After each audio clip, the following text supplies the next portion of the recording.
Le haq, Nazim, c'est vraiment pas... bien sûr que ça existe, hein, je suis au courant de tout ce qui nous est... de tout ce qui nous concerne.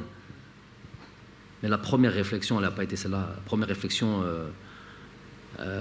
déjà, il y a un cycle. Pourquoi elle n'a pas été celle-là? Déjà, il y a un cycle et il y a une génération de joueurs qui, pour certains d'entre eux, ne seront pas concernés par cette Coupe du Monde en 2026.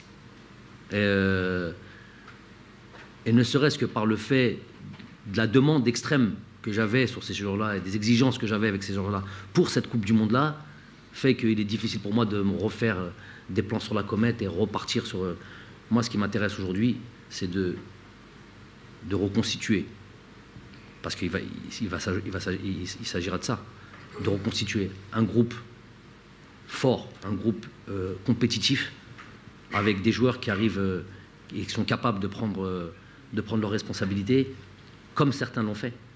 N'oubliez pas que des joueurs sont arrivés dans des situations beaucoup plus difficiles que celle-là. En 2018, quand j'arrive dans l'équipe nationale, vous savez très bien, c'était le chaos dans ce groupe de joueurs. Il y avait aucune cohérence.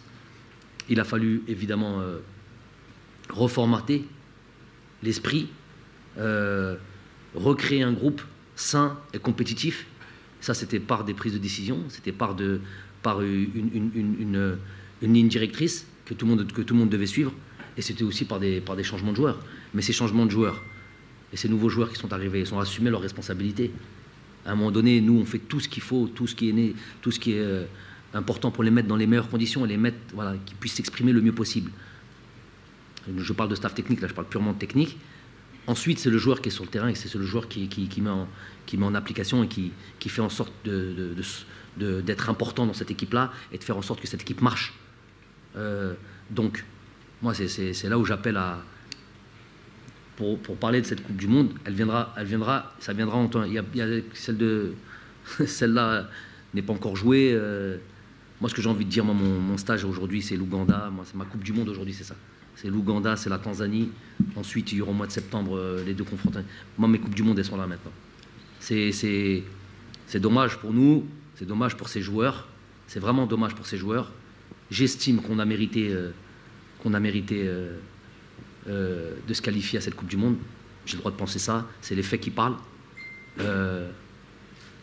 Si vous reparlez, parce que ça m'intéresse plus qu'autre chose, si on veut reparler du match, le Cameroun sur les deux confrontations,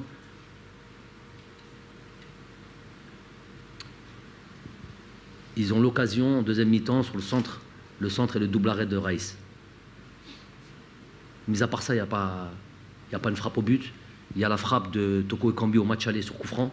Ce coup franc un petit peu vicieux comme ça, là, quand il frappe, on pensait que ça allait être un centre et qu'il frappe au but. Sinon, il n'y a rien d'autre. Nous, on a eu ce qu'on a eu. On a eu les situations qu'on a eues. En allant les battre chez eux. Tout ça me fait penser que voilà, sûrement, nous on est croyants, Allah on a décidé autrement. D'autres perturbateurs aussi ont décidé autrement, où qu'ils soient. Et c'est ça qui nous tient, c'est ça qui nous enrage.